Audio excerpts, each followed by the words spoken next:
What's up, guys? So, I haven't done any nerdy stuff in a while, quote unquote nerdy, but I think it's time.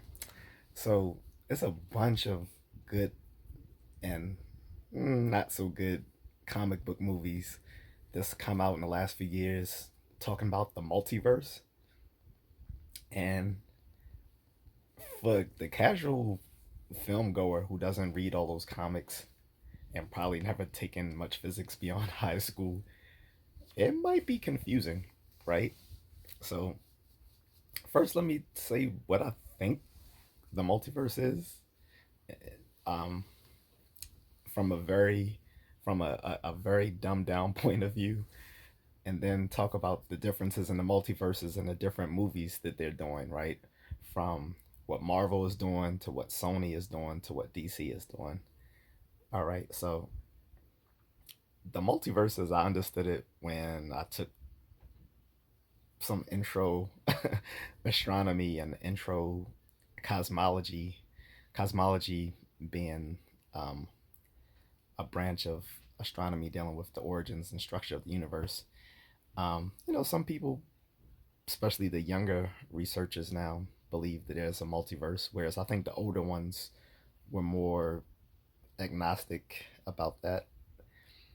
Um, but the multiverse means that there's a multitude of universes, maybe infinitely so. And there's been some scientific reason to believe there was, depending on how you interpret certain scientific data. So, one of the earliest reasons to think there was a multiverse was um, based on, quantum theory, quantum mechanics. So, um, there's a thing in quantum theory called the wave function, which is basically a mathematical description of the quantum state of the system, of the entire quantum system. And it was basically like a probability amplitude that gives you all the possible results of measuring that system. So for most physicists, they took that just as something that's just purely a mathematical construct, right? And um, that was cool under like the standard interpretation of quantum mechanics, or the Copenhagen um, interpretation from, I think, the physicist Niels Bohr and the folks that came under his camp. But others like Einstein and others thought that no, that it describes something that's real. It's not just a mathematical construct. And there was the Everett's many worlds interpretation, which described the wave function as describing something real. Not only that it was real, but that each result that you got was a different reality, ergo a different universe. So each um, you know measurement that a person can get from the wave function is in itself an actual universe. And that many worlds interpretation of quantum theory has gained a lot of followers in the last probably 40 or so years. I don't know where many of the researchers stand right now, but I think it's about 50-50. Some still take the Copenhagen interpretation as the standard for quantum theory, and the others take the Everett's many world interpretation as the standard for understanding quantum theory.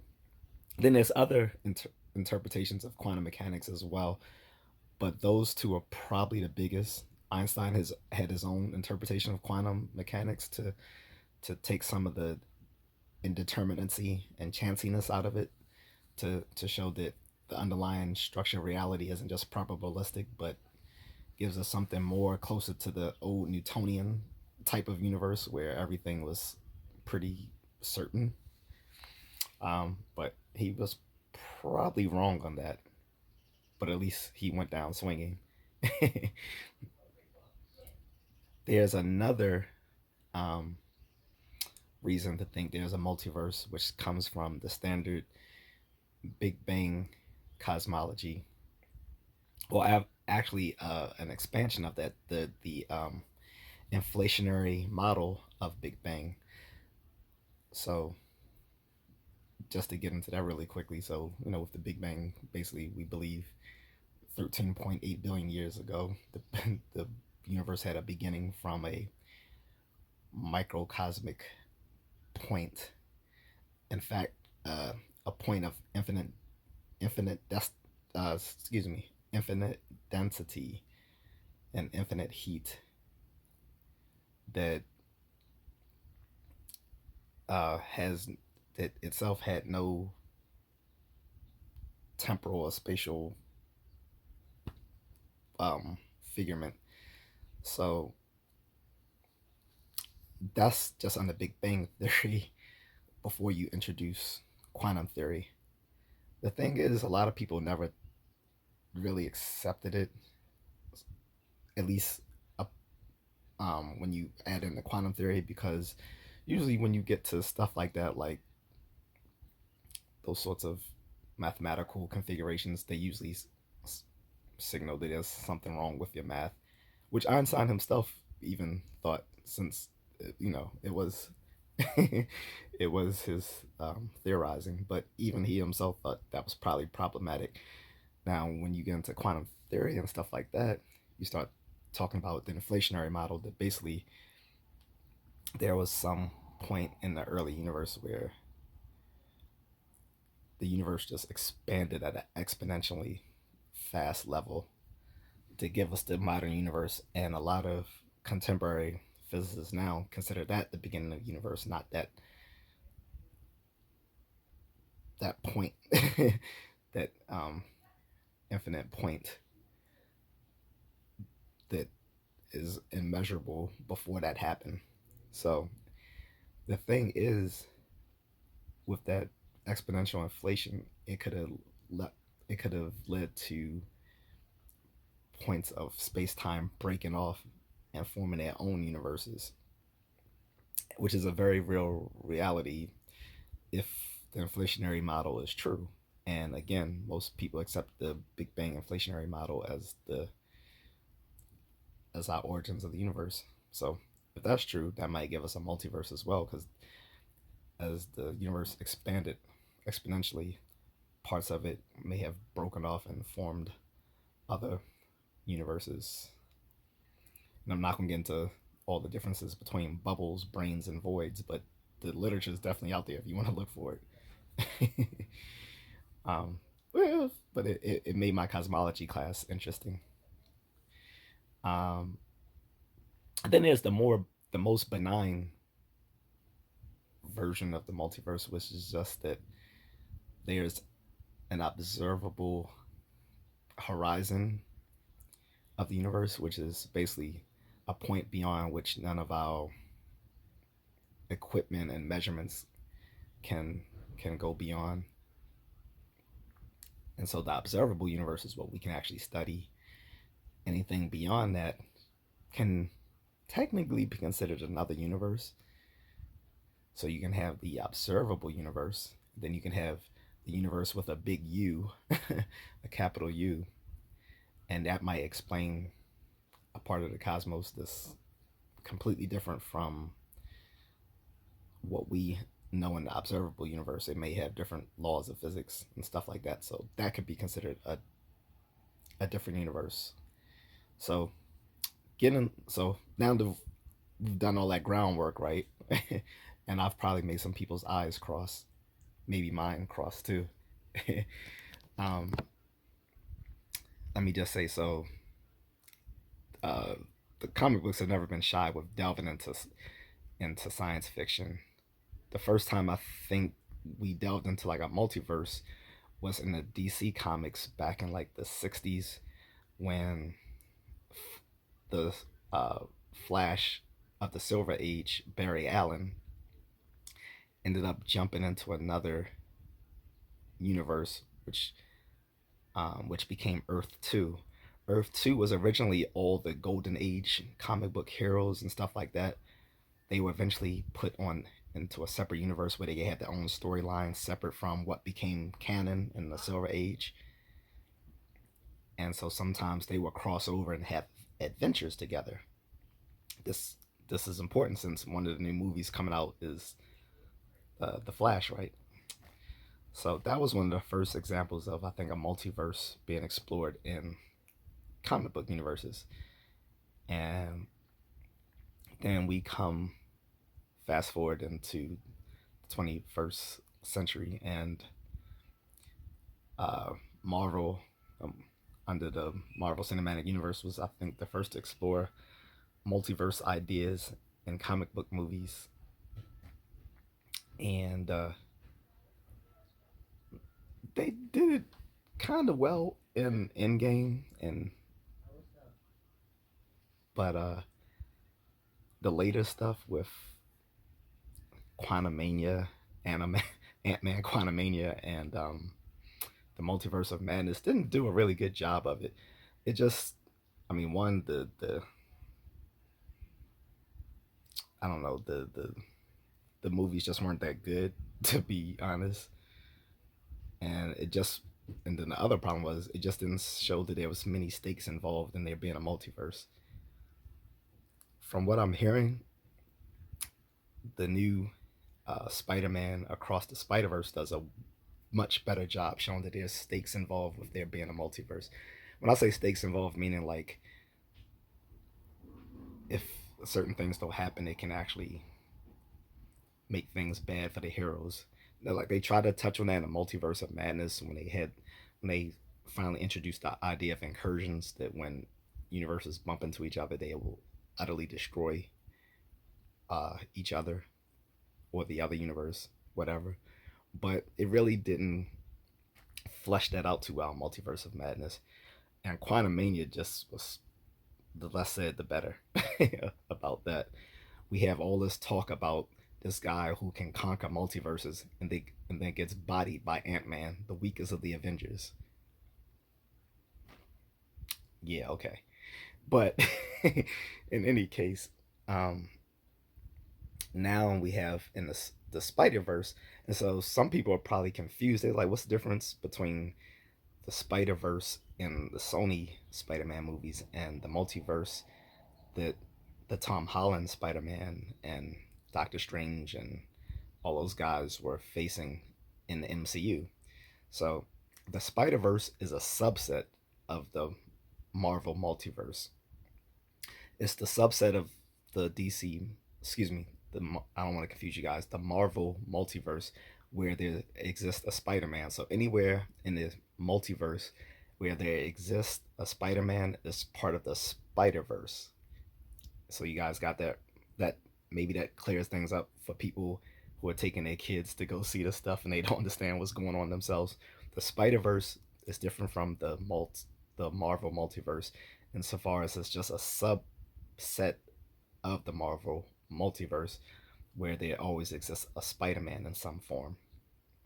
Okay, so this week the Flash is coming out, a DC Comics movie, and like I said, the Flash was the first one to touch on a multiverse in the comic books, and it makes sense that this movie is going to touch on the seminal storyline back in the 2010s, the Flashpoint paradox, which kicked off the retcon, which means retroactive continuity of the DC comics, when they wanted to reboot the comics for new readers and start off with a whole new set of adventures.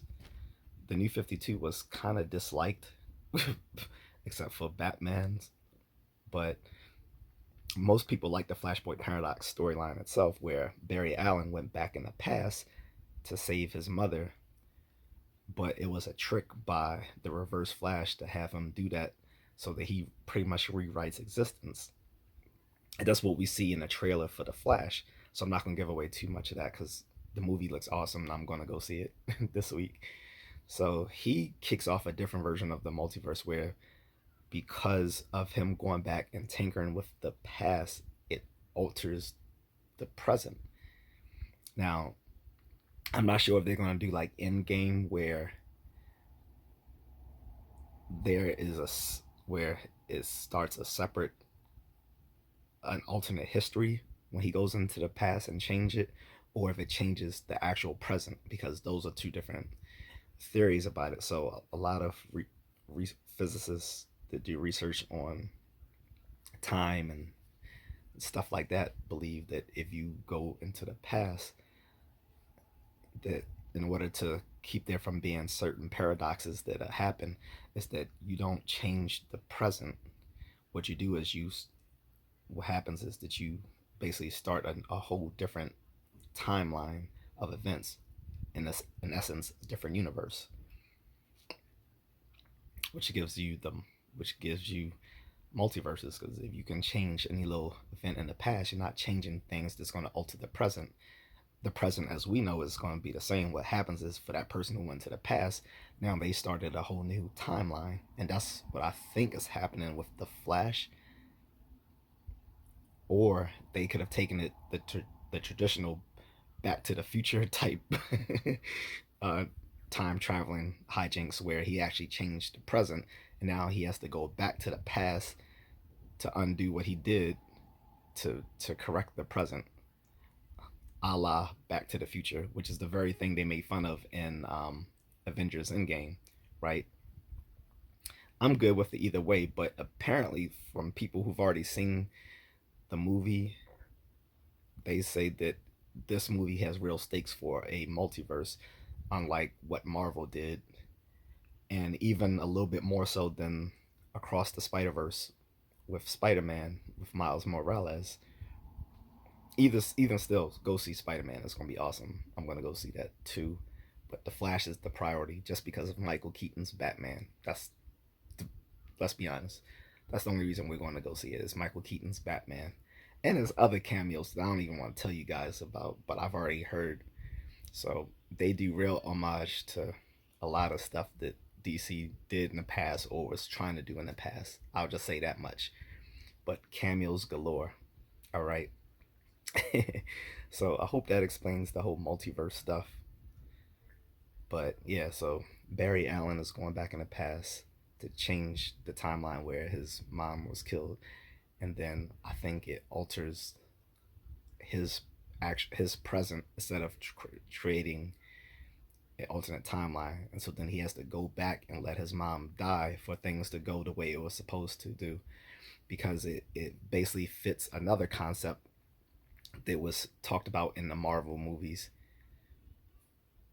um, uh, like a constant point in time. It actually wasn't introduced in the movies, but in the Disney Plus What If, that there's um, a, a, a, a fixed point of time that can't be altered, without which you would pretty much destroy reality as we know it. And that happened with Doctor Strange in the What If Disney Plus series. But I'm thinking that for Barry Allen in a DC multiverse, his mother dying is um, is a fixed point in time that can't be altered without changing reality. I think also Batman's parents dying is another one for the DC comics. So that hopefully that explained it. Hopefully I didn't cross too many eyes. Hopefully you understood a little bit what I meant when I was talking about multiverse, when I explained in the beginning of how it's talked about in physics, and it's still speculative there as well, guys. So that's why it's a fun thing to play around with in science fiction, because it's still so speculative. So that's it. Going to see Flash this week, and I still have to see Spider-Man. I've seen Quantumania and Multiverse of Madness already. Don't really recommend those, but if you want to see them,